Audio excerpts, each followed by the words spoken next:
Hey guys, you're watching Stockit channel. As you all know, we are on the Q4 results. And in our previous video, we got to know about Infosys results. Today, let's have a look at HDFC Bank result, the bank that has heavy weightage on Bank Nifty.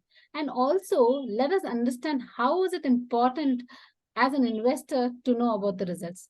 Over to you, sir. Yeah, good afternoon, everyone.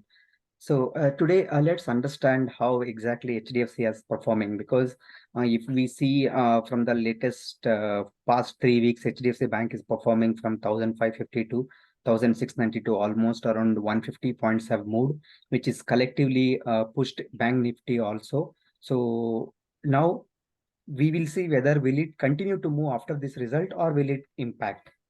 Let's analyze that in the results. So coming back to this, the results, what is it saying? They have grown in terms of revenue. That means they have got a very good revenue, 47,548 crore. So compared to the previous one, definitely they are at a very, very good point. And interest expended. So interest expended has increased. Our previous quarter was only 20,505 crore and 22,606. This is an impact again. Okay, because this is a going out from the revenue directly. And expenses, that is expenses to do that business of operations or whatever they gained. So 17,770. So the operating financing profit or operating profit, whatever we call, that is before EBIT. So it is 7,172, Shweta. So the interest rates have gone high comparatively to that last quarter, last year, right? Yes. Here, if we see, it is almost 2,100. Correct. 2,600. 2,600 it has come to. Okay. So as it is a quarterly result, yeah, but because this interest expended is, that means interest expenditure, either in terms of line of credit, whatever they have given, all these sureties, banks, all these things, it will be covered. So this is directly checking off from the revenue. So 47,000 crore they have earned, straight away we are going to take out this 22,606 crore. And expenses. So rest is like 7,172 crore is actually the financing profit. We can understand like this. So this is on a quarterly. When it comes to yearly, this is 170 crore, 170,000 crore. This is fantastic growth from 1,35,000 to 1,70,000 crore. That's really good. And interest income, interest expended is increased drastically from 58,000 to 7. Yes, that's again almost 22,000. Yeah, 22,000 almost. And again, this expenses, anyway, the business has increased, so expenses has to get increased. That's an eventual connection. So at the end of the day, they have earned a financing profit of 27,586 crore. This is good. So which is very good, right? Compared to the previous year, they have YoY, they have grown. Only thing is QoQ, they have not grown drastically. They have, in fact, they have shown the degrowth. So this one might impact, because what investors will look, investors always wanted a perspective like from 7,800 to they have to grow. Not like they wanted to go to the second standard to first standard, right? So they definitely expect more than 7,800 or touching 8,000 crore as a new benchmark. That is one look around for us. Correct. So if we see their Q1Q results in June 2020 and September 2020. If you see one more important aspect, financing margin percentage also has reduced. Maybe they might be giving some freebies to get the customers or whatever. They might be letting go some margins.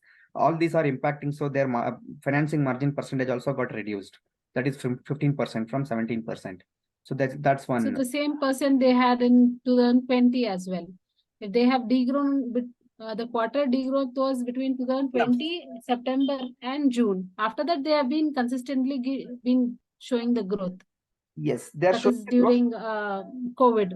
They are showing the growth, but now from 17 to 15%, this is something like instability it shows. But still, it is because this is only one quarter, we cannot call it as an instability. Let's see what's going to happen in the upcoming quarters, or what's their plan in the con calls. We can listen to it, and then we can take a collective call what others investors are looking at. And coming back to other income, that is 9,610 crore. So in the banking, what exactly is 9,600 crore is one thing.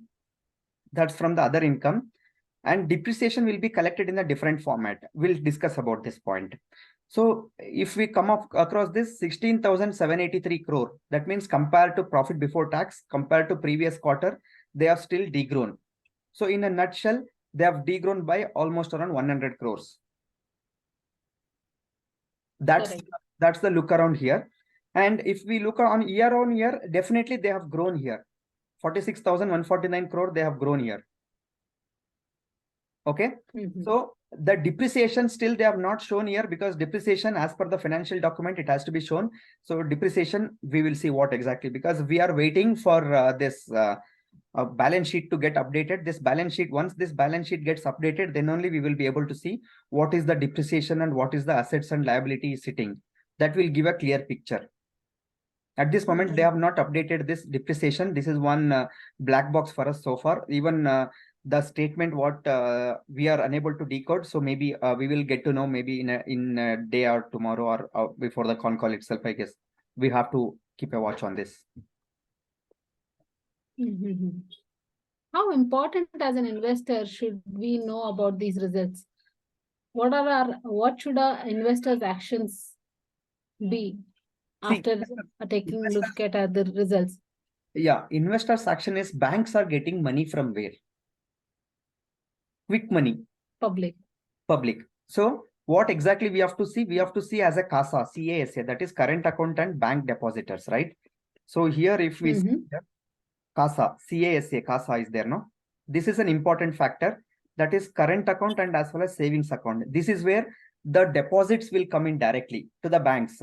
That deposits can be used, though they are paying lesser interest, maybe yearly 5.5, 6.5% or whatever XYZ percentage they are giving based upon the senior citizens. But this will directly be a utilization amount for them without having any obligation. So this is one we have to see on the like if you see in the last year's CASA,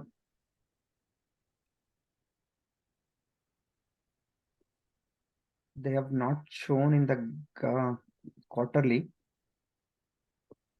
The CASA should be updated here. This is what one we should look at here. Okay, I'll show you. I think they have updated somewhere. Yeah, here. CASA, they have grown here. The percentage. CASA will be called in terms of ratios. Okay. Ratios, the percentage ratio has increased from, this is on 2021 to 2022. Still, we have not got the real or a correct CASA update for 2023. So we are waiting for this. So could you please highlight that? Yes. Yeah. Yes, here for CASA. That is, this is compared to 2021 and 2022. CASA has to be updated for 2023. If it is growing, then yes, then that means the bank deposits are increasing. All these things are happening. Right? That is one major income for banks. Okay. And interest, interest expended here. If you see, this is again last year. If we discuss, I think this will not be a much of information. Once we have 2023 update, then only we will be able to see. See, last interest expended means whatever interest gone out from the revenue, it is compared to 2021, 46%, and then it has reduced here and 43%. 2023, what happened, we'll have to see. So then again, we'll have to wait for the balance sheet update for a detailed view on this. Once we have this balance sheet updated, even in this website also balance sheet is not updated. We don't want to take anything which is not concrete update. So that's why we are not talking about this. So let it get updated in official in the system so that we can talk about it. See, they have last mentioned in March 22. We are waiting for a March 23. That will get, because it's an annual report. So we'll have to wait for this updated one to take any call. And second point, what we have to look for as a banking results.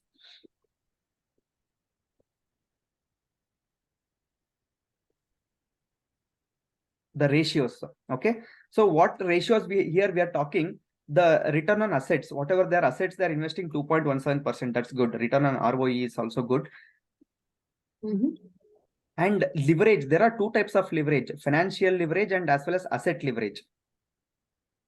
This asset turnover is nothing but 0.08. Say suppose if they are investing on asset, like 1 lakh they are investing, they are able to earn from his, like yesterday we discussed about Infosys, right? Say suppose they are earning, yeah, they are earning 47,000 crore from the what asset. That we can tell you only if the balance sheet gets updated. That's why I've taken this as a ratio here for referring. So far asset turnover is only ATR, that is 0.08. Okay. And leverage, what they're taking is 8.58. Leverage is an important factor. Leverage is nothing but this much leverage to increase the return on equity they are taking. For example, the asset leverage, what we call it as a leverage ratio. For example, you have 1 rupee. I put it as a simple return on equity formula. See, ROE formula is nothing but completely multiply of PAT, multiply of your ATR, that is asset turnover, and multiply of leverage ratio. Okay. So what exactly happens? This directly multiplies with the multiply factor. If a leverage they have taken more, leverage is an assumption. It is not a exact value. Leverage means, okay, based upon like you are how exactly loans will be sanctioned. You will get a loan of 1 lakh. Yes. If you're getting 10,000 a month salary, they are taking a leverage of, okay, 10 months. If she works, I'll get 1 lakh monthly. So I will take a leverage of 10 months. Likewise, say, okay, HDFC Bank is doing a business of 1 lakh crore. So I can take a leverage of 2 times or 3 times. That is 2 lakh crore, 3 lakh crore. You got my point. So this is, yes. See, the leverage comes from the asset. Okay. Say, suppose your asset is 1 lakh, for example. Okay. That 1 lakh earns how much? 10 lakh, for example. That is called your real asset is earning. To increase your asset or to increase your revenues, what exactly you will take? You will take the leverage on that asset. Your asset is 1 lakh. Instead of 1 lakh, I'll take it as I'll assume this as a 2 lakh. That is called leverage. Assumptions. Assumption is called financial leverage. Leverage so that you can increase your business if you take that, or you can foresee the growth. To measure this growth factor, all these things, the leverage terminology will be used. So that leverage, what talking, it is this is asset turnover, and leverage what they are talking is about 8.58 rupees they are talking. Asset leverage or the assumptions, whatever we call. So this one you can see if the leverage is more. Okay, and if the debit is also more, I'll show you the simple formula how exactly. But here the financial leverage is normal and the leverage is of same. See, I'll tell you leverage how exactly it comes. Leverage is directly your share capital divided by liabilities. For example, you have 100 rupees and your expense is 200. You have net cash of 100 rupees and your expense is 200. For example, 100 rupees you have net cash. Okay. So 0.5. Net cash 100 rupees and your debits or loans, whatever, you have to give around 150. Okay. Okay. That means your 100 rupees and this asset, this is your asset, right? Share capital is your asset. To match this debts of 150, how much leverage you can take? 0.5 leverage. If you take, that means your net cash will be 150. Okay. Right? So 150 you have taken you have taken a leverage of 0.5 so that it is given you, I mean 50% of the leverage you have taken here to match this net cash of 150 against this debit. Imagine if you have only 10%, that means it will take 110 only. That means what? Still you are unable to cover your debits. If your debits are increasing and your leverage is also increasing, that's a bad company. Oh, okay. Okay. You should look after a leverage and debit should be healthier. If debit is more. Can we have a look at this HDFC's debts and HDFC debts, because I don't want to talk about it. I don't have a latest update on 2023. Actually, we should give that update to understand the financial leverage. It's important to understand that we tried, but we didn't get it. That's why we are posting this result even day after that. All right. Okay. So about we should be having one more update on this once we have this March 23 update, and also once the con call update is ready. I think we should be having one more update because HDFC Bank is the only bank which is a positive. Okay, like say suppose the revenues itself positive.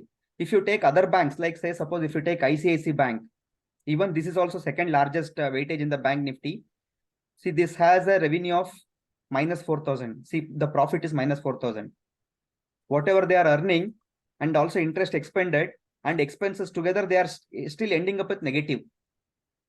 HDFC Bank is the only bank which is financing profit is marginally positive. Like say, suppose if you look after here,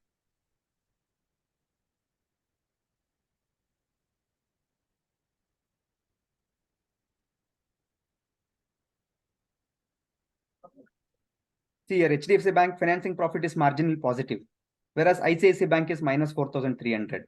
So that means whatever they are investing, it's a calculated investment. We'll have to talk more about this. Say suppose even if I take SBIN also, see this is financing margin is negative. That doesn't mean that company is not performing. Still they have another income. You don't take it an otherwise.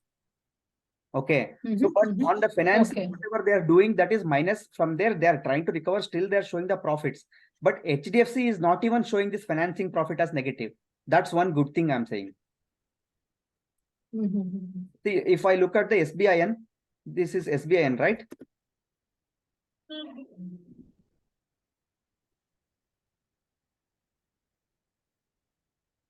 See, SBIN, the financing profit is minus 14,000 and minus 16%.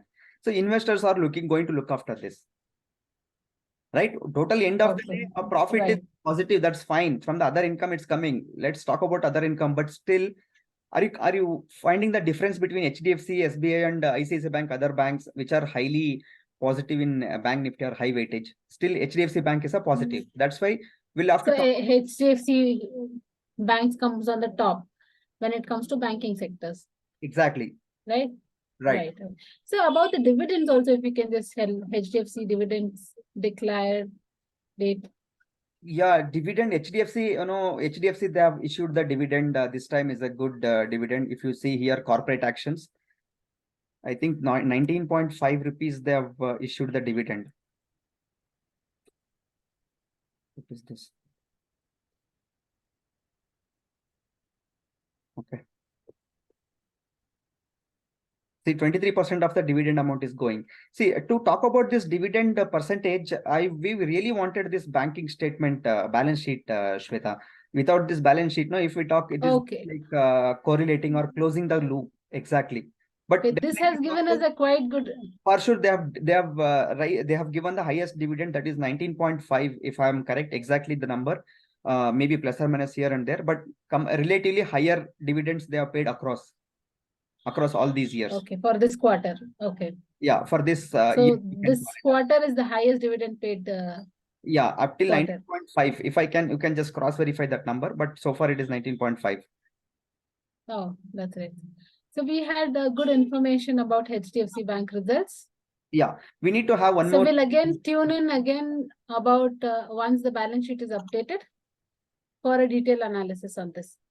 And also we'll see how the market behavior is, as HDFC has a heavy weightage on Nifty banks.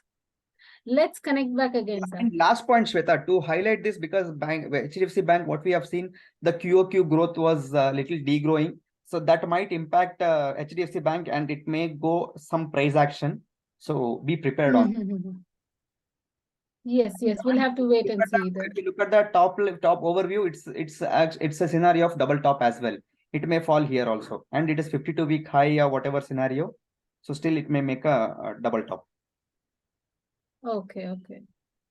That's small price action is expected, I guess. Then. Yeah, small price action or correction is expected. All right.